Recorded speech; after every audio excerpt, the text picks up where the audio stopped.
computer. Okay. Mark, are you starting today or? I am. Well, welcome everyone to Lit Balm number 61.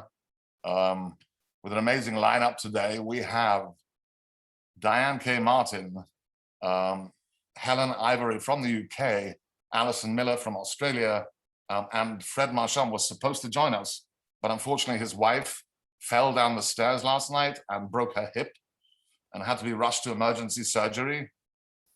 She's okay, she's in recovery. And actually Fred was thinking about Zooming us from hospital, but I said, come on, just take care of your wife. We'll slot you in some other time.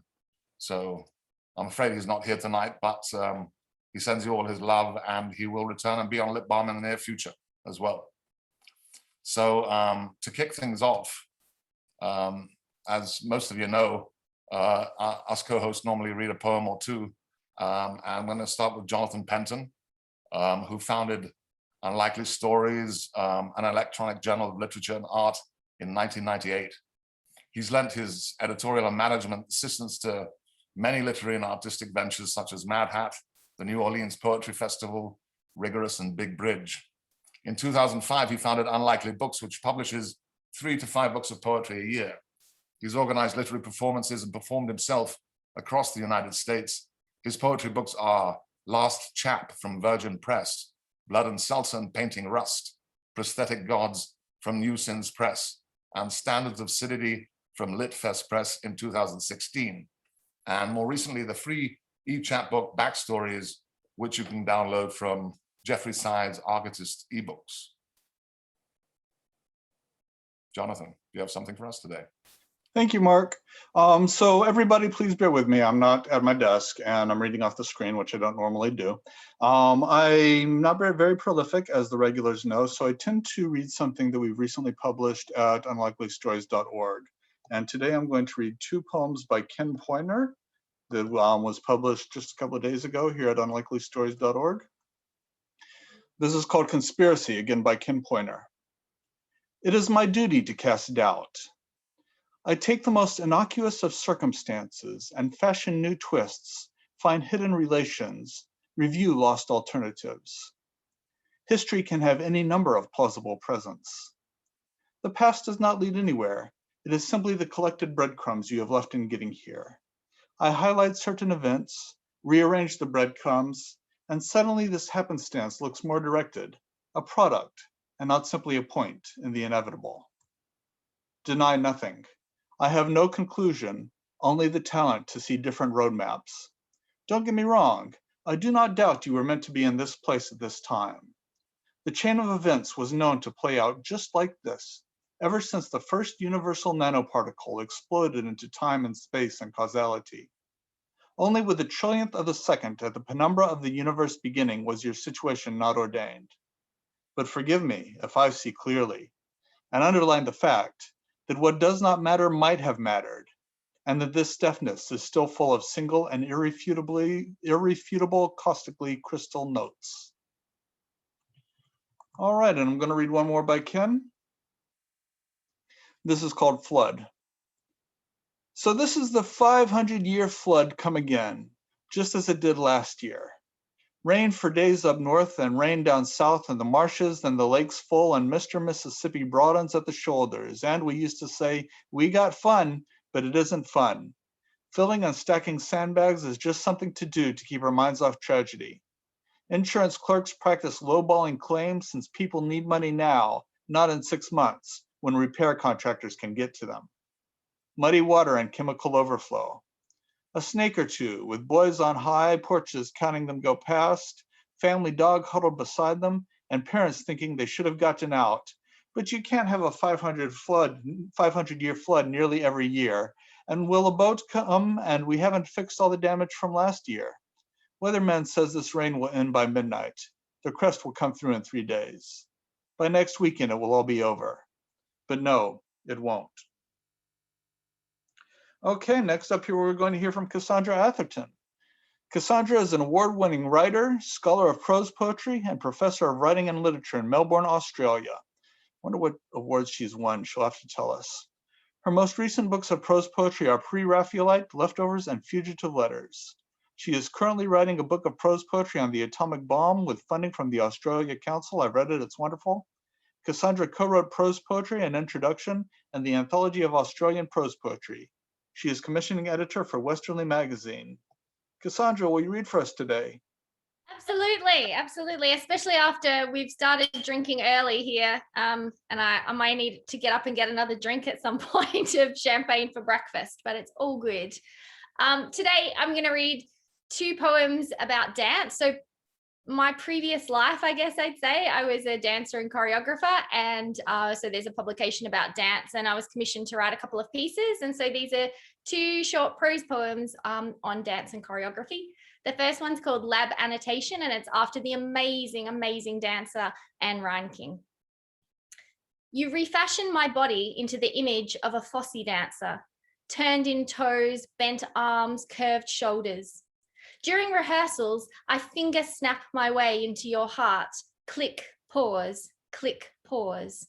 Your notes are made up of stick figures and illegible scrawls, squiggles, wriggles. I'm not sure if I have them the right way up as I try to copy what could be a sideways shuffle or a soft boiled egg hand. Yoke, yoke. In your bed, I'm your jagged little muse, a triple threat of alcohol, sacchanol, and dexedrine. In a bowler hat, fishnet suspenders, and a skin-tight tuxedo, I audition for the role of myself in the never-to-be-made documentary of your life, Glitter and Doom, Frug. As I wait to hear if I've got the role, I tuck in my elbows and extend my lower arms, imagine water running over my body and slowly dripping from the base of my spine. The next one is called Terpsichore. I unmake my point shoes, unpicking the past from their skin, burning frayed edges.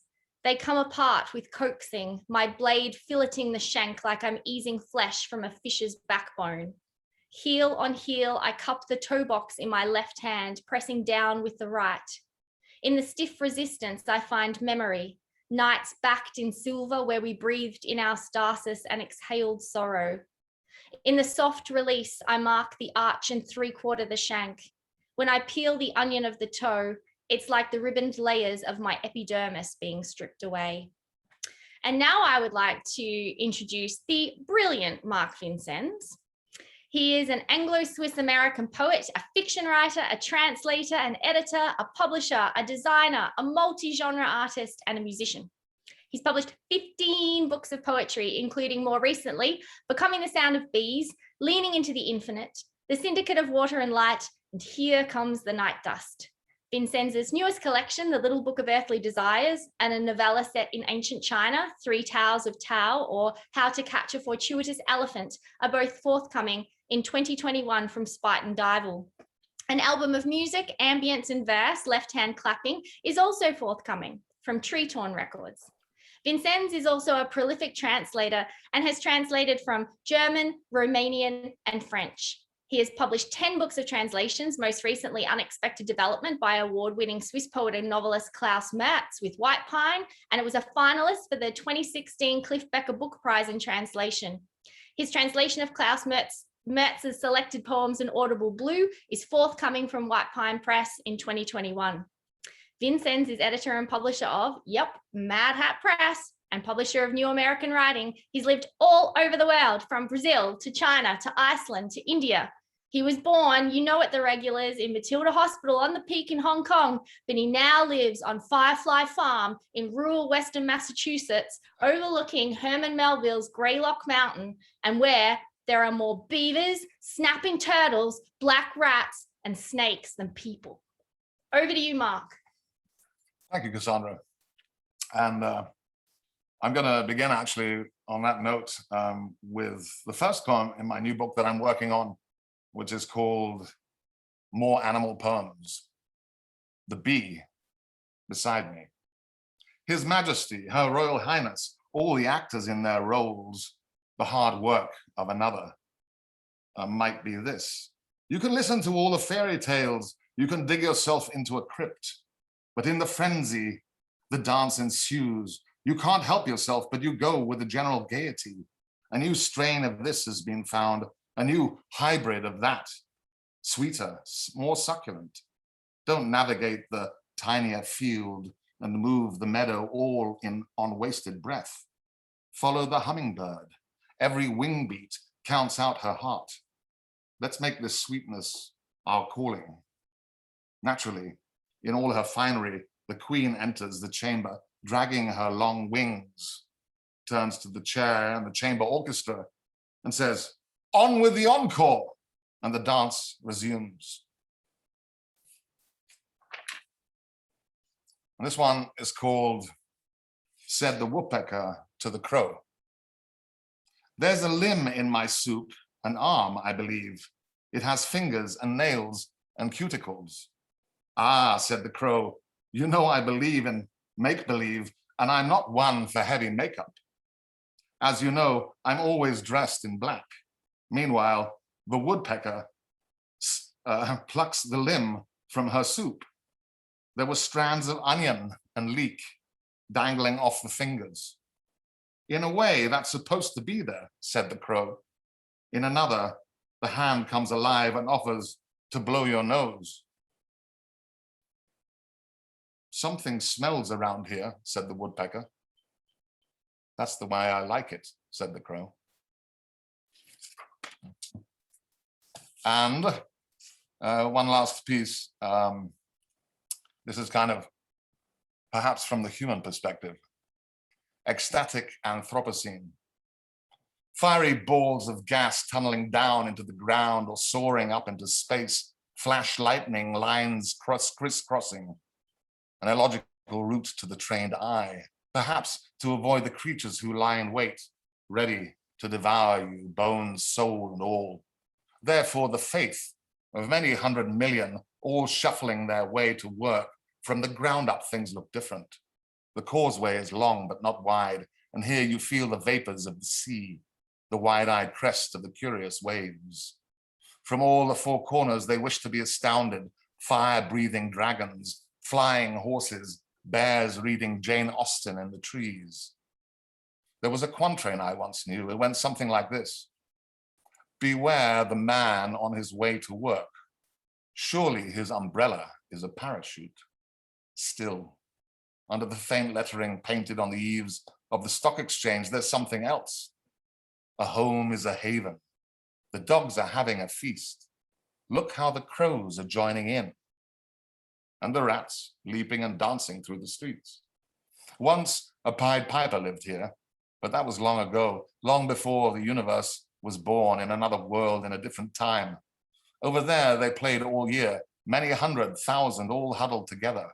The music they played was beyond all measure. Song lived in the breeze. And yet, here I am riding butterfly high among the city's weeds.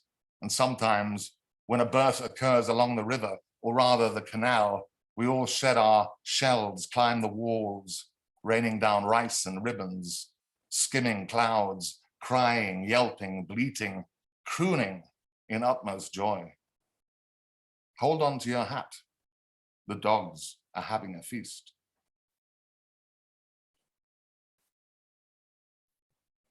Thank you, everybody. And now it's my great pleasure to commence with our feature today. And we begin with a veteran from the UK, Norfolk, England.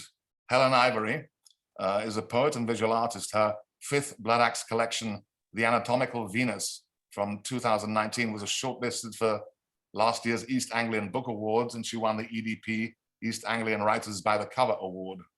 She edits the webzine Ink, Sweat and Tears and teaches creative writing online for the University of East Anglia and the National Center for Writing. A book of mixed media poems, Hear What the Moon Told Me, is published by KFS, and a chapbook, Maps of the Abandoned City by Sir Vision in Ireland. She has work translated into Polish, Ukrainian, and Spanish as part of the Versopolis project. Welcome, Helen. Thank you very much. I've never been described as a veteran before. I'm not quite sure how to take it, but I'll carry on. Thank you for inviting inviting me. It's lovely to hear all your voices and to see you in your various time zones. I'm in the UK and it is 20 past 10 in the evening, which is why I'm drinking whiskey. So I'm going to read you a handful of poems from the chapbook Maps of the Abandoned City, which came out in, I don't know, what, 2019? It seemed a very long time ago. It was before the current apocalypse started. And in it, I imagined, if you can imagine such a thing, that people had built up a city and just abandoned it. So you walked through the city and there was nobody there. Haha. So I was going to kind of grow it from a chapbook into a whole collection, but then when everything that's just happened had just happened, I stopped with that project for a while. But I am going to read you some more poems from it. So the first poem in it, I imagine an unmapped city and what would happen. So this is in a time before maps. Long ago, when the city was an infant, it lay on its back on a big white sheet, transfixed by the tiny articulations of its own small hands. Constellations of eyes beheld from the sky, the city grew vivid, grew hearty, grew schools and grew graveyards. And when these were replete, it grew more. Straw begat sticks, then sticks begat brick. So the wolf packed its bags and decamped to the forest. The city sprouted a gate and then locked it. Even the city became lost in those days, took itself for a wander inside its own head, and simply vanished. Something had to be done. The cartographer stepped from a fold in the sky. And this poem is The Cartographer Invents Herself. Thunder loped across the sky's wilderness, and clouds stumbled around and fixed upon an almost shape. The cartographer feels her hands for the first time, lifts them to her face, then expertly molds her own eyes. She draws the roads that will carry her blood and the pathways to order her ribcage, then hollows out a playground for her breath. And so I imagined what kind of street this abandoned city would have. This is Streets of the Abandoned City. The street of the candle maker runs slant to the river, where time is detained in slight tallow bodies, moored up in ragboats awaiting the tide. The street of the illusionist was never there, or so it would have you believe. An empty black bag in a vat full of pitch. The street of the graveyard is lined with books, with symbols and scorings no one can decipher, and carvings of cherubs too weighty to fly. The street of the birds is a vault of locked cages, each inhabitant rendered to feather and bone. Wind blusters through keyholes to parody song. The street of the kings wears a crown of eye teeth plucked from the jaws of anonymous dogs. The street of the dogs was scratched from the map. And I imagine, yeah, this is all a kind of an odd flight of fancy that I went on one summer. So I imagined here in the city being warned not to go outside, not to step out of the gates because you don't know what's there. So the forest outside the city is bedlam with birdsong each flashy morning, gravid with wolf song all the long nights. Is pathless as a cauldron hung over a pyre. Don't unbolt the gates, warned the mournful breeze. Keep away from the shadows, mouthed the shadows. They would say that, wouldn't they? And yeah, these don't have that much of an introduction. Each of them don't have introductions. They all kind of, yeah. I imagined that the zoo, what would happen with the zoo of the abandoned city, because people would take the cute animals, they'd take the lovely ones, but then the scary ones would be just there getting crosser and crosser. So this is Zoo of the Abandoned City. With the biddable and winsome gone, The zoo is a graver place of sharp eyes and fangs.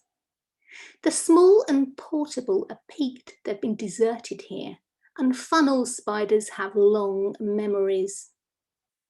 Cages were unlatched, the keepers were not beasts after all, so everyone is free to come and go at their own leisure and, well, peril. Caimans have made Monkey Walk a no-go zone. Inmates are balanced on their nerves like high wire acts within a wide cupola, as scrappily made effigies of themselves, held out to the rain that leans in before continuing its rounds. And I thought of the clothes shops, the shops that obviously no one's trying on the clothes because there's no people there. So what would the mirrors do? They'd have nothing to feed on. The hungry mirrors. The mirrors of the abandoned city are hungry as hungry can be. At least the lakes have a belly full of sky. At least the ponds are heavy with livestock. These days, it's drawn blinds, empty changing rooms, and the chirruping crickets they have no ears for. Once a spider hauled itself down by a thread and they gorged on it frantically like someone lost in the desert.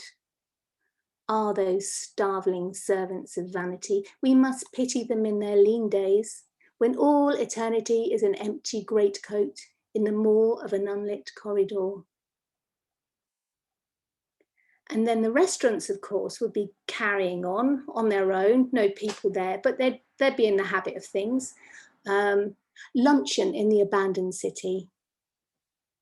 There have been no hands to wind clocks for months now. Thus, restaurants rely on instinct and the shadows on pavements to signal when to prepare for service. Only salt and pulses remain, so ladles spend the morning meeting them out in melancholy portions onto row upon row of poker-faced plates. At noon, cutlery goes through the motions, a mechanical dance of luncheon, gnashing salt into powder, agitating the pulses, till the gong shudders and they all fall down. Thank you for listening to me. This is my last poem, and it's the last poem in the book, where we go back to the cartographer and she unmakes, so she just wipes everything out. The cartographer unmakes. It's snow that gives her the idea, bleaching parks of desire lines and blotting out coffin paths. With a white paintbrush, she takes a head. Sorry, I'll start this whole thing again because I've put my teeth back in. Okay, the cartographer unmakes. It's snow that gives her the idea, bleaching parks of desire lines and blotting out coffin paths. With a white paintbrush, she makes a halo of the ring road and cancels out the tower blocks and castle. And when there is no one left to remember the city, when all has turned to fireside yarn and myth, a traveller will open out some spotless pages of the map and imagine Lady Fortune shines on him. Thank you. Thank you, Helen. That was fantastic. So grateful to have you with us. And next we have Alyson Miller, who is a prize-winning prose poet and academic who teaches writing and literature at Deakin University in Melbourne, Australia, and is Cassandra's niece. I'm really not. That's an inside joke. Poor Cassandra's horrified. I'm horrified. I'm not old enough to be your niece, Mark. Look, we start young over here, though. You'll be fine. So let me go on. Alyson's critical and creative work, which focuses on literature extremities, has appeared in both national and international publications and includes 3 books of prose poetry, Dream Animals, Picadon and Strange Creatures, as well as critical monograph Haunted by Worlds, Scandalous Texts, and an edited collection, The Unfinished Atomic Bomb, Shadows and Reflections. Alyson is one of the foremost practitioners of docu-poetry in Australia. Welcome, Alyson. Thank you. Thank you. It's so lovely to be here. It's all about who you know at Lit Balm as well. So being Cassandra Atherton's niece has been really helpful in that regard. Something recording in the middle. Everyone's going to think that forever. This is where legends begin. I am in Australia in a town called Geelong. It's about 7:30 in the morning and the light is finally starting to come through. It's a very chilly winter's day, but it's so lovely to be here with you all. And cheers, sharing a drink for those of you who are drinking at a more reasonable hour than 7:30 in the morning. Having said that, champagne and orange juice at breakfast is highly, highly recommended. I am going to read a few poems from my book, Strange Creatures. As Mark mentioned, I'm really interested in docupoetry, which means that everything in this particular collection was taken from the news headlines, essentially, news stories of cases that I found especially intriguing or horrifying or nightmarish. I'm particularly interested in how poetry as a form might be able to express things that are largely regarded as inexpressible or taboo, or as things that should remain unspoken. So I've tried to pick a few of the less gory examples this time in the morning for us, or this time in the evening for some of you here. I'm going to start with a poem called Skogskirkegarden. If anyone speaks Swedish, please pretend that I pronounced that word perfectly. It haunts me trying to pronounce that one. So Cassandra and I often refer, it's a cemetery in Sweden, we just call it Skogs. It's a bit of an auntie niece type joke going on there. Anyway, here it is. Mark, what have you started? In the half-light, we walk through woodlands that keep lost children and old stones, shadowed by pines that seem to breathe small prayers into the wind. Joggers weave silently around tombstones like night creatures, and we stare at them like exotic and unreal things. By a bunker that once stored bodies but now stores potatoes, we hear of how a girl died playing hide and seek among the graves, knocked by a falling headstone into cold sleep, folded into the dirt. And how, undone by the curious death, the people of the surrounding village laid flat the remaining stones like a ritual, pulling them out like old teeth and wrapping them back into the safety of earth.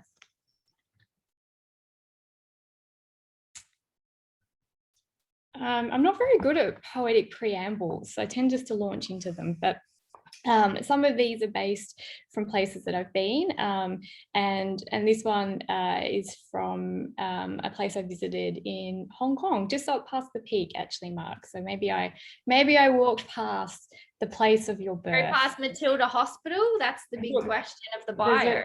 I'm going to have to go back through those photos and see if Matilda Hospital features in there. And if I ever get back to Hong Kong, I'll make sure to engage in a proper tribute as well. So this piece is called On Mountains.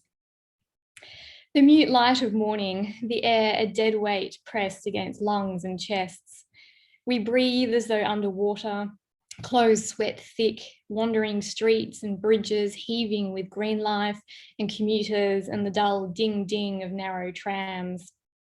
Down a street with no name, there is a staircase with no end, stone and steep and as crooked as old teeth or my mother's hands. We climb and the city is lost to the mountain, punctuated by road workers pouring bitumen in sticky toffee pools, viscous and night black. A line of schoolgirls in immaculate white pass in single file, dresses edged in Mary blue, and disappear into the fog like an illusion or sacrifice, a memory of lost virgins and haunted peaks. A red taxi creeps upwards past a jogger whose wet skin steams, his body shrouded in haze as though halo wrapped or partly erased. The way down is by a spitting sewerage pipe, a tunnel trail lined with office windows and washing posts, limp shirts and socks like memento mori, a catalogue of domestic ghosts. In a 7-Eleven later on, a drunken expat warns against the backstreets and highland paths and alleyways. The cats are all feral, he says, and strange things are spoken between the wind and the trees. So in Australia, there's a TV station called SBS, and for a long time it notoriously played very edgy movies and documentaries late on a Friday night. And as a teenager, this was a source of particular delight, that you were allowed to stay up and watch whatever was on SBS after 9:30. And it was often something quite erotic or quite pornographic usually, but it did also run a sequence of docufilms about fairly unnerving and haunting events. And one of them, what I watched that just stayed with me for so long, was a story about some girls in a small American town who all of a sudden developed these twitches and tics, and they spread among this population of young girls. And no one could work out where it came from. And it stayed with me for such a long time. Like, what was it that was affecting these girls, these very particular girls, in such a way? And so this one's called The 12 Dancing Princesses. Their parents blamed a toxic conspiracy, something about chemicals creeping through the bedrock like a stain. Claimed it must be under the football field, poisons triggered by cheerleaders and runners, punctuating the earth with the regularity of typewriters and birdsong. Experts held the mystery as far away as continents, spitting out scripts for antibiotics and hysteria like seeds and broken teeth. On the television, the girls jerked as though possessed, necks and faces pulled hard into alien angles, voices annexed by unreal things. And the symptoms spread like a haunting, an enigma of muscle and some cerebral ghost that eluded x-rays and journalists and psychiatry. The small town, nervous of the water table and the porous quarry rocks, shuttered down tight as an eyelid. And the girls, locked in their rooms and their skins, search night skies and the pattern of leaf falls for some hint of return. Sorry, my little cat Aggie has decided to participate in this poetry reading as well. So if you hear any strange noises, that's her. This is one of a more macabre sequence that I've written called On Water. It's comprised of 4 or 5 poems, all of which involved murders around large bodies of water, including some infamous ones in Australia involving the Westgate Bridge, for example, which I think is a little too heavy for this time in the morning. So I'm going to read one which struck me because of the peculiarity of its detail, and hopefully you share that interest in this particular case. This is the second poem in this sequence. The suitcase washes up first on a Monday, its grey-blue skin scudding onto the shorelines of Lake Transair. It contains the purple-white parts of a wife with no name, chopped parcel small and bundled into the travel bag that used to hold old towels frayed by the scrape of wet bodies and the metal belly of the washing machine. Opened by tourists, the sodden flesh of her torso is newly alive with waterworms and crabs as pale and pink as fingernails. On Tuesday, divers emerge with a husband of no name, whose limbs are woven around baggage knotted tight to ankles and wrists in a caricature of an octopus or bladderwrack weed. Hanging from the right shoulder, wrapped in a cool case slating of concrete, is the head of his wife. A rope screwed into the outer shell, she draggles like a Christmas bauble or treat, an imperfect Siamese twin. In the folklore of Salzkammergut, a region whose sound echoes the cut and choke of seppuku, legends tell of a hippocamp ridden by a grieving mermaid, a lake monster tied to a beautiful suicide, or the reverse. In the cases anchoring his body to the silt and mud of the waterbed, forensics find a pulpy mess of letters, a bag of baby teeth and needle-thin fish bones, and the soft ears of a knitted yellow bear. It's quite creepy, that one. So I might move into something slightly more cheerful. This is a poem that was in an anthology curated by my lovely auntie Cassandra called Scars. I am just going to run with it, Cassandra. It's just too lovely. It's just too good. You know, you've always wanted to be related anyway. It's quite special. It's going to make both of you famous. I think so. I think it You'll could be be the really good. tabloids. It could be great for me. I'm not sure for We thought Cassandra. the same. I'm sure that's where the connection is. We have the same terrible sense of humor, and we sound similar. You guys now need an official PR tabloid man or lady to, tackle this PR, event. Well, we nominate you, Mark, because you're the greatest at PR. And if it happens from overseas, it must be true as well. That's it. That's what Australians think. I'll let you go. I'll let you go. Thanks. Sorry for our teasing. So contrails, this piece is called Contrails. A fault line kicking out from the bottom lip. No one can remember how, just another skin tear, though your mum has stories from bike falls and chicken spots to the knuckle print of that last backhander. In the botanical gardens, you stroke the trunks of trees shinned by possums and children. The bark grooves a broken song about gravity and rib cracks and flight. The landscape of your hometown is as guttural as my German great aunt, and just as entombed in the wrong side of history, riddled with ditches and the echo wails of wild dogs pockmarking the mountainside. As a child, you climbed rooftops to watch for smoke curls and plane glides against hot skies, your knees crazed with the kisses of brickwork and slate. Your father's chest is a geometry of lost things, a tessellation of moonshine and dead months and too many crosses to bear. You dreamed of alien hands reaching into that heart space, feeling against the corrugation of sinew and bone to pull out a crayon, a bottle cap, a legless doll. In the morning, you burnt sheets and pillows in the cast iron pit, a snow dust of ash and memory settling on the windows and lawn. And the final piece I'll read today is, again, based on a prompt. On the 18th of April in 1930 at 8:45 p.m, the BBC news announcer declared that there is no news and then proceeded to play piano music for the rest of the 15-minute period that should have been the news bulletin. Some of you might be aware of this date. I thought it was such a provocative beginning to a poem, to think of how there could be a day without any news, without any events happening. And of course, very little research proved that it was a day of great news. So this is the final piece I'll read today. This one's called Black Easter. Grimsby Town beats Birmingham City 2-1, and no one notices the wreaths ignite during lamentations, the flames flick licking across the crackle dry walls in the breath it takes to fill the locked room with the fury of heat and incense and prayer. Singers in the narthex watch as the attic collapses, a harrowing of hell from the heavens. Listen to the smashing of shingles and pews, a threnody that catches in the dark spaces left behind.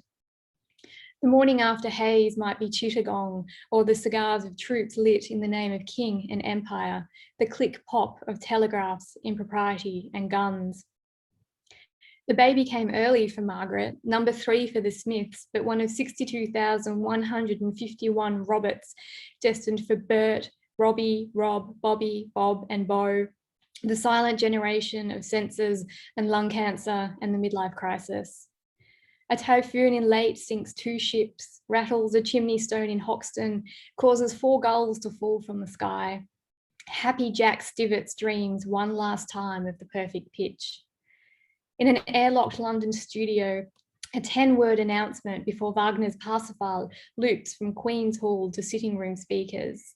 The story of an idiot boy obsessed with mother who does not know, knows nothing, knows not. Thank you very much for having me here this morning. Thank you. Thank you, Alyson. Fantastic. And next we have Diane K. Martin, whose work has appeared in many reviews across the United States, including the American Poetry Review, Diode, Field, Harvard Review, Kenyon Review, New England Review, Plume, River Styx, Tin House, and many others. One of her poems won a poetry prize from Smartish Place, another placed second in Nimrod's Pablo Neruda competition, and yet another received a Pushcart special mention. Her first collection, Conjugated Visits, was a National Poetry Series finalist and was published by Dream Horse Press. Her second collection, Hue and Cry, debuted March 2020 from my own Madhub Press.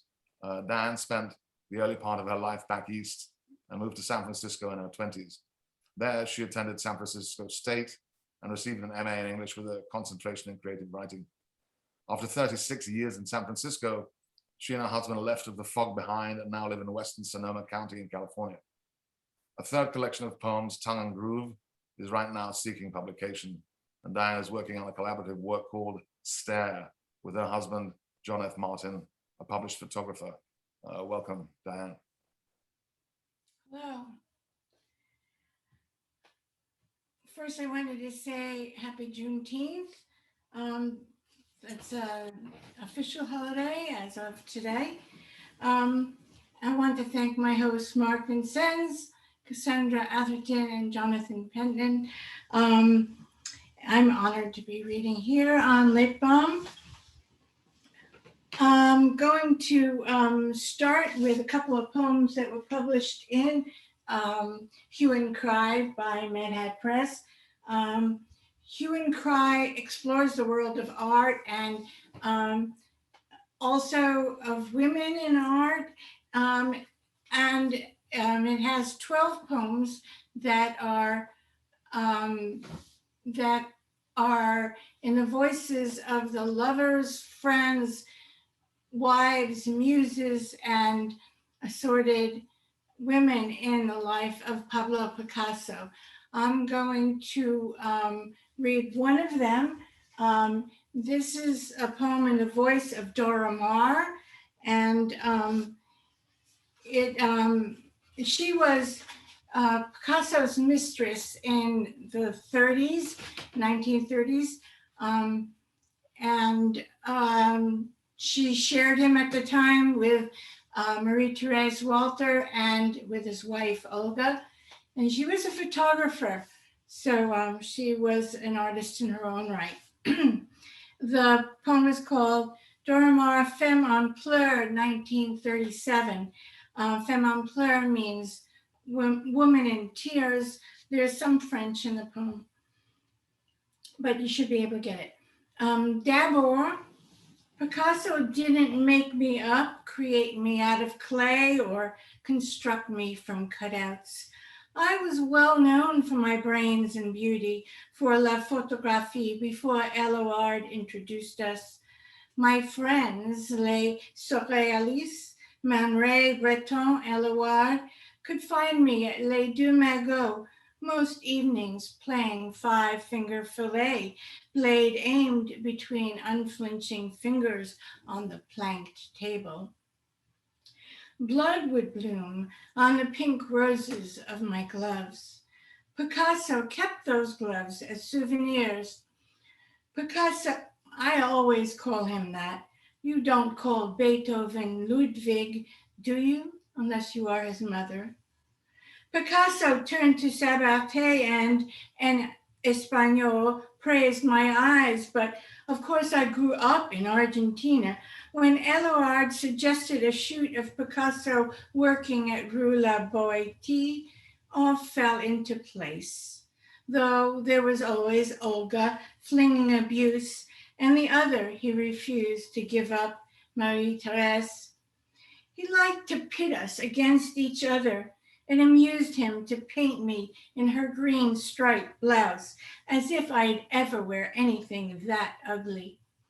Vraiment, he faced two ways like those in his paintings. Take his present of Moulin, part jaguar, part kitty. I never liked cats. Well, he knew, but I had to keep her. She was his gift.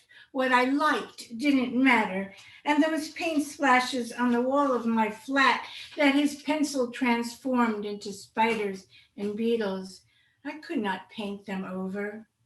At Minerve, the house he gave me as a goodbye offering, he decorated the toilet seat so I would sit and contemplate his genius. When he moved on to La Prochaine, that girl who would give him babies, he borrowed back the keys for their love nest. I hope she enjoyed the resident scorpions. Yes, I did what I could to save him. Once voices told me his soul was in danger. I told him, kneel down, hear what I have to say. but he had Jacques Lacan treat me with electroshock therapy, and still Le Beau painted me weeping over and over. When he left, Tout le monde thought I would do myself in, but I wouldn't give him the satisfaction. I'm going to read another poem from Hue and Cry. This is not about Picasso. It's a poem called Balm. This is a novel about the bomb plot narrowly averted. Don't fret, it's short. Screenplay, you say? But how portray the protagonist's pangs, second thoughts, flashback to his mother's labor, childhood taunts for his stammer or his stature or his secondhand shoes? Pan to his little girl in the playground. That's enough. This is the script about the bomb diffused, not the fire, not the flames blue and brighter, not the metal molten, not the screams, the shards, the lightning.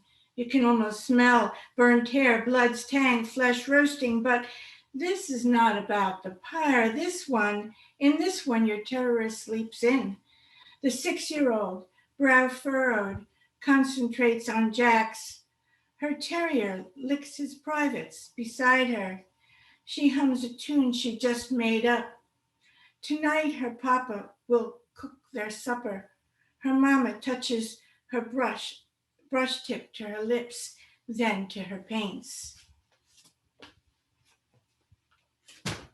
Nobody plays jacks anymore though, do they? And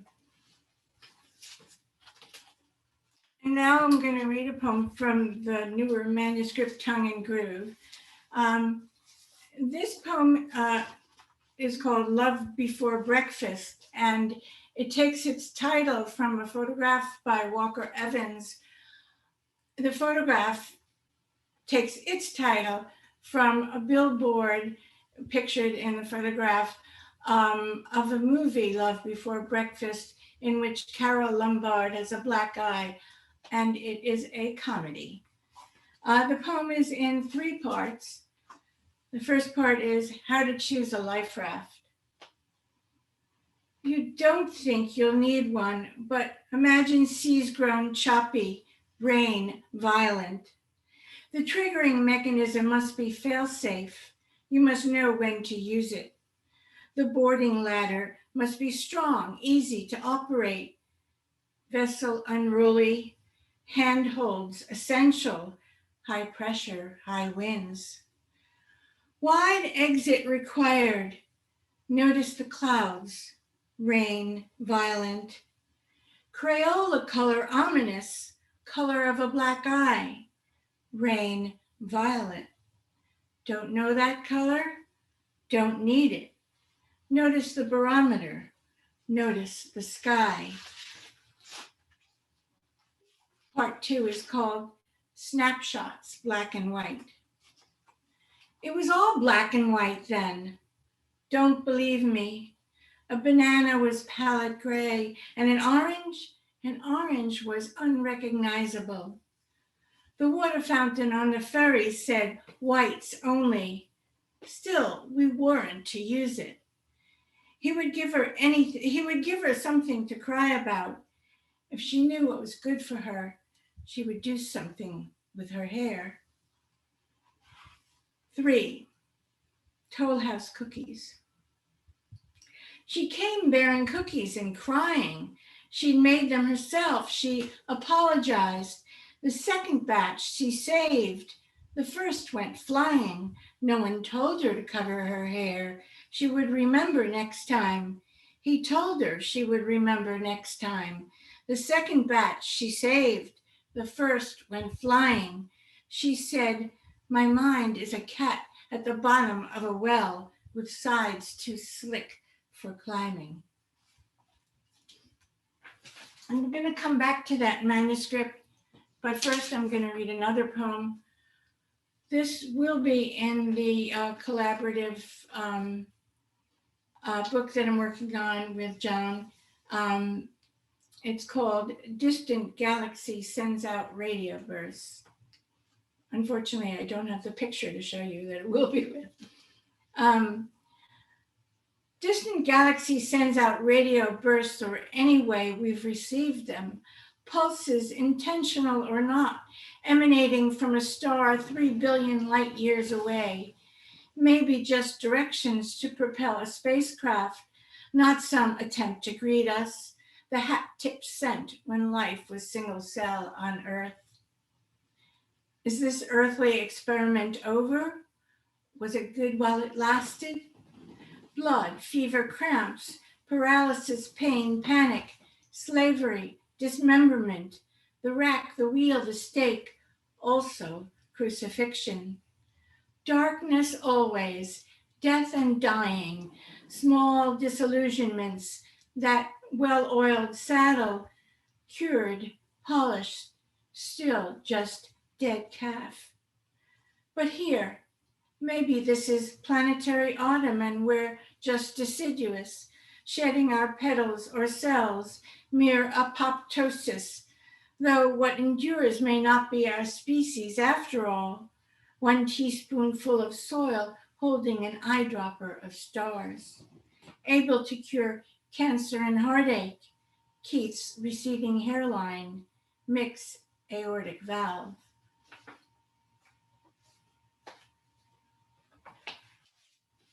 I'm gonna end with a poem called Two Bits.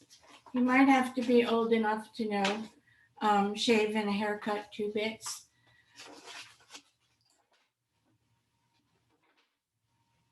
The street was the old street, and the house the one you know, though the hill was steeper, more imposing. We drove down to a shop I never knew was there, its sign marked by type, narrow, gold, sans serif, 3 feet tall on a black ground. And you parked and went in for matches. They had none. So you turned the car round and drove back uphill. But just past number 27, you changed your mind and pulled into a drive. The neighbor, Lindy, who is dead now, I'm sorry. And then, because you'll do these things, you honked, shave and a haircut, 2 bits. I got out, slamming the door so you would be sure to know I was angry and hadn't just forgotten my sunglasses. I found myself inside at the window, noticing our car, a black BMW, and wondered how we could afford one. The boy was asleep again, still in the back seat. I wanted you to stop the car, and you did, and I waited, watching us both. Who would make the first move? Who would say sorry? Thank you very much. Thank you so much, Diane. Fantastic.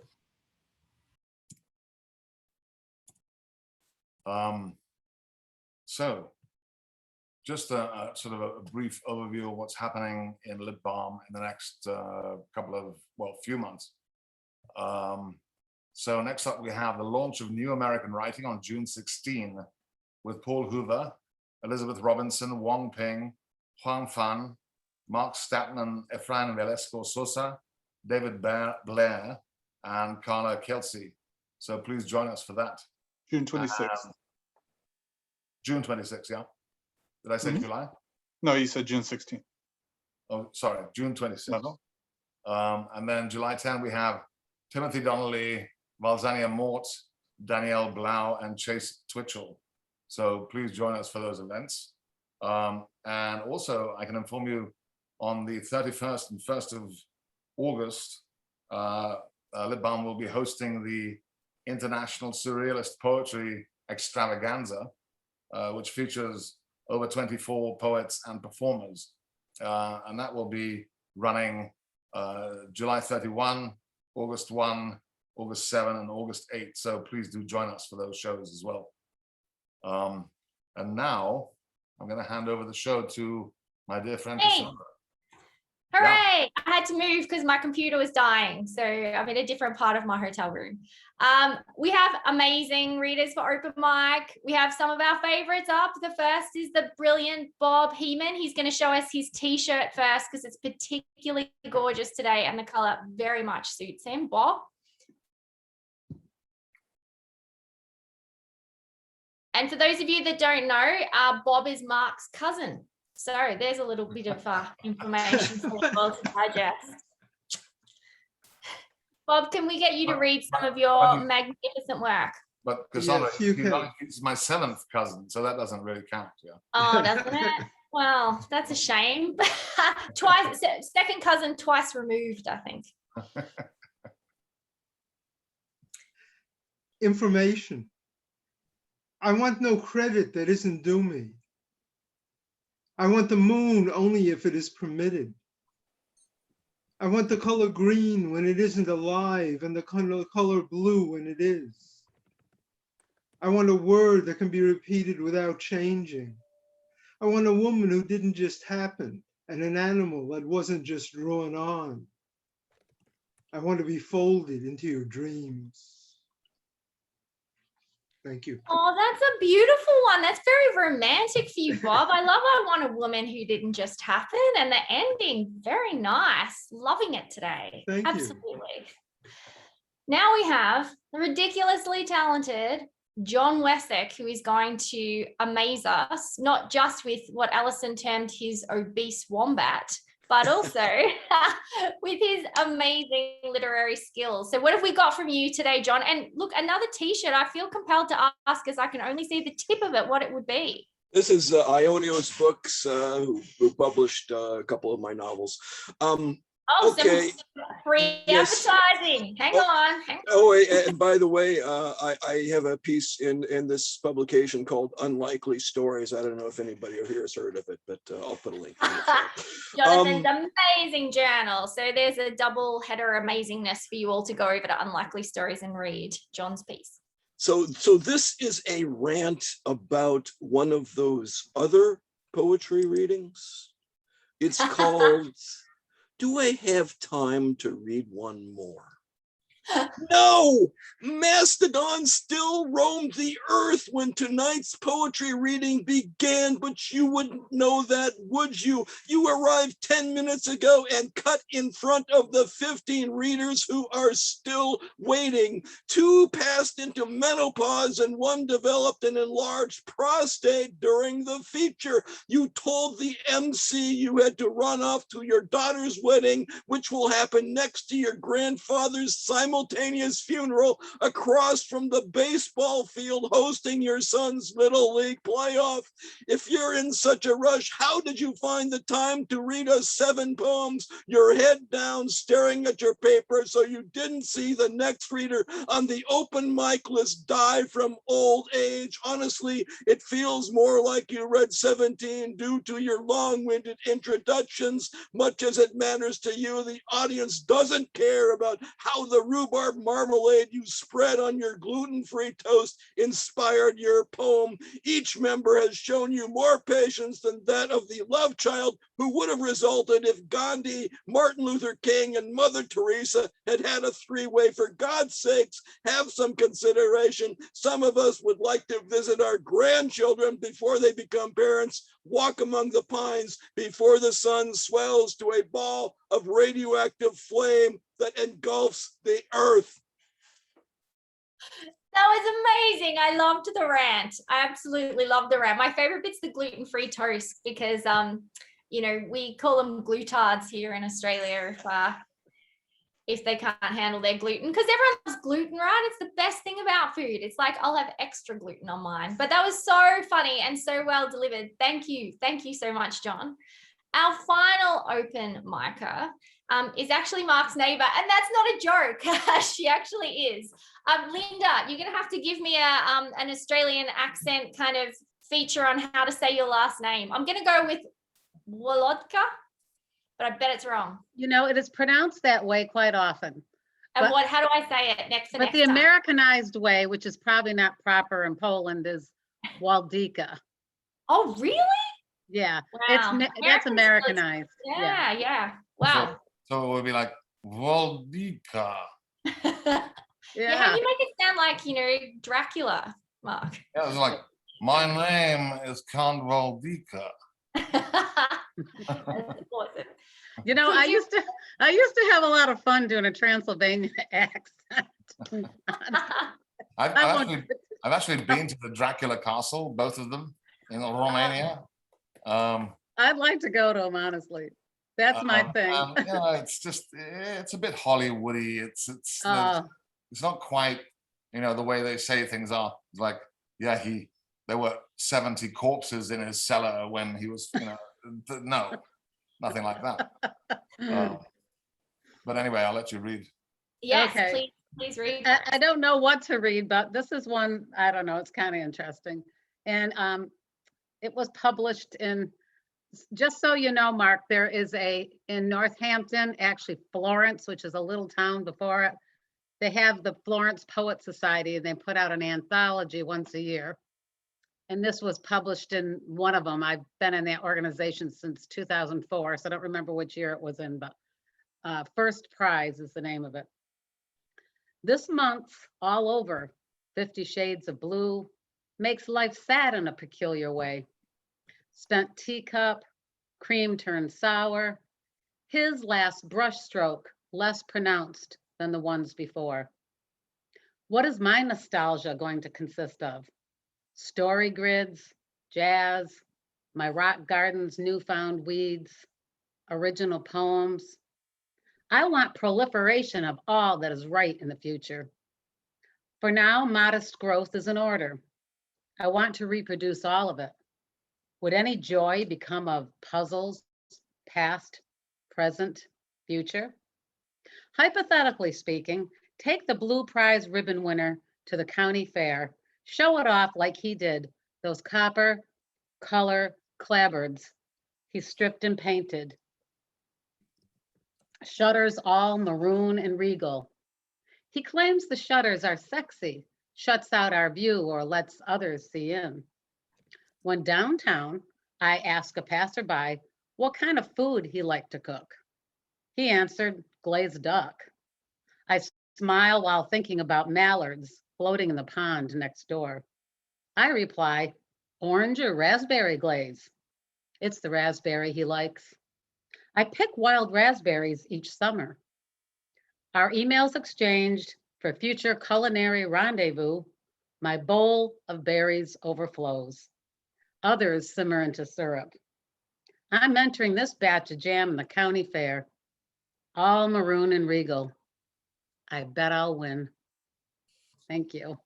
That was amazing. What phenomenal alliteration. That was better than just like. You were like, oh, it's okay. That's such a great poem. It's also made me hungry for breakfast with all of that delicious Need a little dairy. Need a little jam, all maroon and regal. Okay. That's it. I want a regal piece of toast now. Cassandra, But I have one more entrant for the open mic, actually. Oh, great. Fantastic. Who do we have? We have Fred Marchant, who is not here with us today. And I'm going to read his poem called Cicada.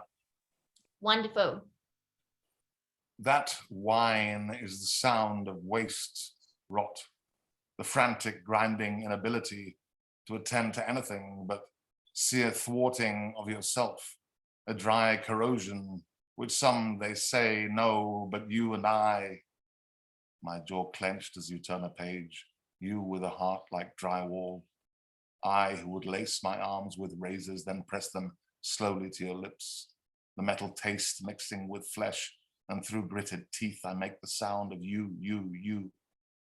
Do not know meaning, only me. We know best. And that from Fred Marchant.